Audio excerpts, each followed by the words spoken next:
the more important person who makes the decision. It's the most gracious person who knows how to move this along. And in some cases, what I've done is I've simply said, when our conversation is open, I wave to somebody, come and join us. And our group gets bigger and bigger and bigger, and the next thing you know, I drift off, and they're never going to miss me. Or what I'll say is, do you two know each other? I don't know either one of them. And I introduce people, and they have a great time. Or I pull in one of the leaders, the Luanns or the Shelleys of the group, and say, come and join our conversation. And they know more about the dynamics of the group than I do. So those are a couple different ways that you can kind of do that. I never leave anybody by themselves when it's just not a thoughtful thing to do. Or I go up to the bar and say, I'm really thirsty. Would you like to join me for a glass of water or a drink? Come with me. The bar's really crowded. And in fact, I have a really kind of funny Fidelity story. I did this one time when I was at an event, and I'm thinking, who is this man? I've seen this man before. He turns around, it's Peter Lynch. And so, I was just kind of stuck there for a minute. And a friend of mine is a pilot for Northwest, and he was the pilot on the plane one time, and he's like, who is that guy? Who is that guy? He looked at the flight manifest, and it was Peter Lynch flying in coach. And he was like, this guy actually knows how to manage my money. So I shared that. I was just so startled to find myself, on the side of Peter Lynch, and he wasn't talking to anybody, and it was just kind of one of those body language moments where I didn't quite know where to move. And I said, oh, I have a cool Peter Lynch story. And, I shared it with him, and he was just kind of like, okay. And that was kind of where then I was like, I had to move on because I don't really know what else to say. Any good stock tips, His shoulder turned out, and he moved on, exactly. And actually, his stock tips he gets from his kids. When he was starting, my understanding is his kids would come home, and he's like, what did you buy today? And those are the companies he started watching his daughters and his wives, what they came home with, and that was kind of one of his first clues about what was happening. Yes? Yes?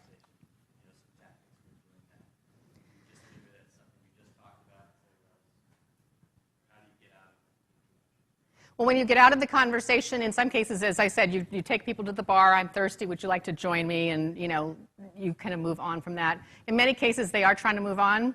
So you can say, do you two know each other? And in many cases, they're going to meet somebody who's much more interesting to each other. It's not a matter of you. It's just they're more interesting to each other. Okay? All right, introverts. I was asked to talk a little bit about introverts. I've done 4 personality tests. I've fought my introvertness a lot because I'm a friendly introvert. Actually, my Myers-Briggs, I don't think you've done your Myers-Briggs yet, no? This afternoon. Lucky you. Monday, okay. So my Myers-Briggs doesn't exist, but it's an FI, which stands for a friendly, functional introvert. And the point of it is being friendly. Friendly is incredibly important because you want people to feel like you're available to them, that you're open to them, that you're accessible to them. I mean, unfriendly is not something you want to be known for.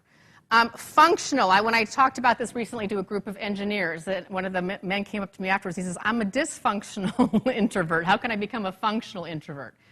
And in some cases, when you're a functional person, it means that when the opportunity presents itself to say hello to Peter Lynch, I'm functional at doing it. It doesn't mean I walk into the room and like, wow, here's somebody I don't know who I see on TV and let me go say hi. I'm not wired that way. Now, Bill Clinton is wired that way. He's energized by that. When I was in California on Sunday, I spoke for a group, and I didn't quite know that they were kind of a Tony Robbins spinoff. And oh my gosh, the extrovert in that room. I just finally had to go out and go for a walk. But, and it's not a good or bad, but I know I get depleted. It drains me in some situations. So what I try and do when I know I'm going to be in an introvert situation that's going to be high energy, I'll have a networking buddy. I'll have somebody that'll go with me and kind of help me out a little bit. Or I have somebody who I know knows many more people in the room and can make some introductions on my behalf. My worst nightmare, my worst networking moment is when someone says, oh, you're a networker, I don't have to introduce you to anybody, have a good time, and they walk off. My preference is to be at your house with 4 or 5 other people for dinner, and that's where I enjoy that, because I know I know I'm wanted, I know I'm welcomed, I know something about other people ahead of time. Walking into the randomness does not work for me. So a couple of things is that we spent a fair amount of time doing preparation for today. I wanted to know what you all needed to know. It's going to help me as an introvert to know, is my information useful to you? Extroverts, I don't want to say they don't care, but they're just kind of wired a little bit more differently. To me, it's really important I have that preparation.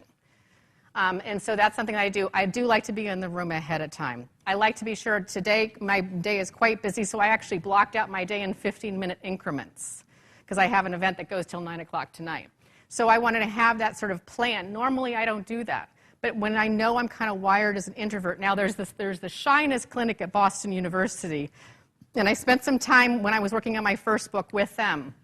And what was interesting to understand was the difference between introvert and shyness. How many of you have little ones, like 4 or 5-year-olds? Anybody? Yep. So when you're 4 or 5-year-olds, how shy are they? Not at all. So what happened was, when I was on a plane one time, and I'm reading away on my book, and I look up, and there's this little guy. He says, "I'm 4. How old are you?" No fear. No fear.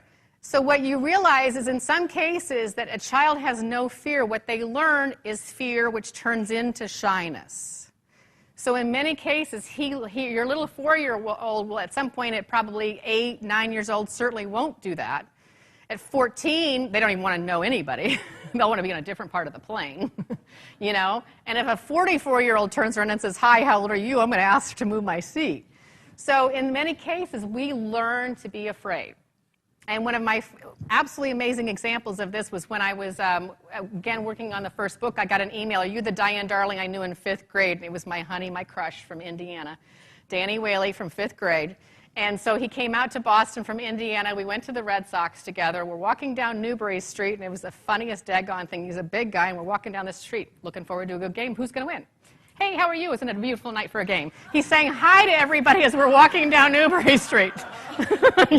She's going, "Oh my gosh." And people looked at us like that, and they started crossing the street farther away from us down the street.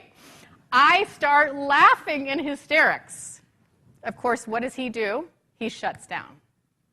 I'm laughing at him. When people laugh at us, we don't continue that behavior. We change our behavior. So on the way back, he was not saying hi to anybody. And I said, "Well, why not?" And he says, "I'm not mean." I'm like, "I know you're not mean."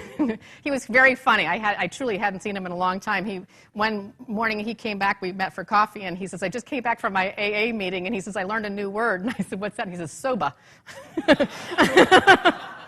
And I was like, I don't know that Boston's big enough for you, but it was so interesting to see how quickly he changed. Here he was, a guy in his early 40s, and right away his behavior changed because he felt a sense of shame for saying hi and being friendly. So what happens is we learn this. Now, it doesn't mean that we stop being a person, but in many cases we are socialized where to say hi. We're socialized what to talk about, and some of that can be good. And part of this for you as parents, and you will actually be able to blame your parents, is because when you stepped out of the house, they said, "Don't talk to strangers." You walked into this room when Sunday or Monday, and you were with strangers, right? But how many of you really need to be afraid of each other? So, you know, when you grow up, you realize there's good strangers and bad strangers. As the little ones, you don't have that. You carry on that same language as, maybe I should not talk to this person. So in some cases, you kind of have to step back as the introvert and say, wow, you know, maybe I can talk to this person. What's the chances of somebody who's in this leadership program is going to mug me? I don't think it's real high. So let me kind of, you know, reach out and say hello to that person. Also for introverts, for me, what I've realized is the importance of systems. So I have many, many different systems that I use. I have a system to start the conversation. I have a system to continue the conversation. I have the system to wind down the conversation. I have a system for the follow-up, because I don't like anything that's unknown to me. Now, it's also interesting when you think about Ellen DeGeneres, introvert or extrovert? She's an introvert big time. Introvert. Johnny Carson, introvert, absolutely. Jay Leno. He's an extrovert. He's an extrovert. I mean, when you think about some of the very highly, Michael Jackson, introvert. I mean, what everybody kept saying was, I can't believe how shy this guy is and how withdrawn he is. What you often find is people who are out there in a very visible way get their energy from knowing the predictability. When you saw Michael Jackson, all that rehearsal, everything was absolutely rehearsed. That's one thing I learned when I did my stand-up comedy. It's Saturday Night Live. It is not Saturday night unrehearsed. And so every single thing is planned. The extrovert can handle the unpredictability.